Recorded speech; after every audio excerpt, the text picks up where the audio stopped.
Na, habt ihr es schön? Schön, schön. In der Situation ist überhaupt nichts schön.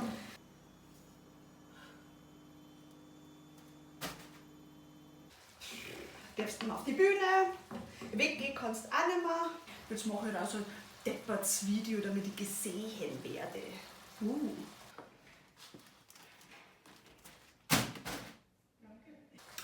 Was man noch machen kann, ist mit seinem Backel Klopapier spazieren gehen. Dann schauen die Leute wenigstens, oh, wie sollen wir dein Klopapier anschauen?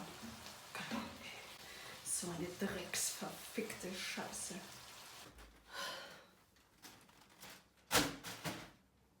Meine Kollegen feiern die Politiker.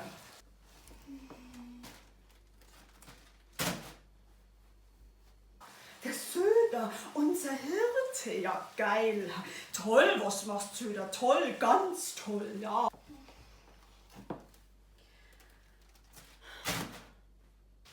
Das Erste, was ich mache, wenn das Ganze hier ein Ende hat, ist eine meiner Lieblingsbars stürmen. Aber wer weiß denn, ob es unsere Lieblingsbars dann überhaupt noch gibt? Ha?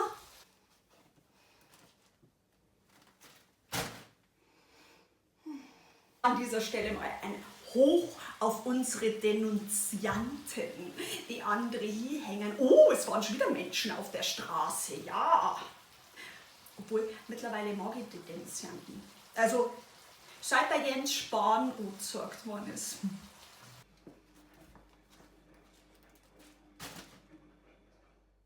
Kochen mit Gin.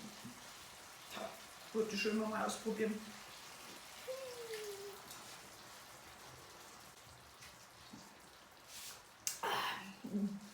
Schmeckt pur nicht so gut. Aber mixen lohnt sich jetzt auch nicht. Wie spät ist es eigentlich? Naja, irgendwo auf dieser Welt ist bestimmt schon nach 5.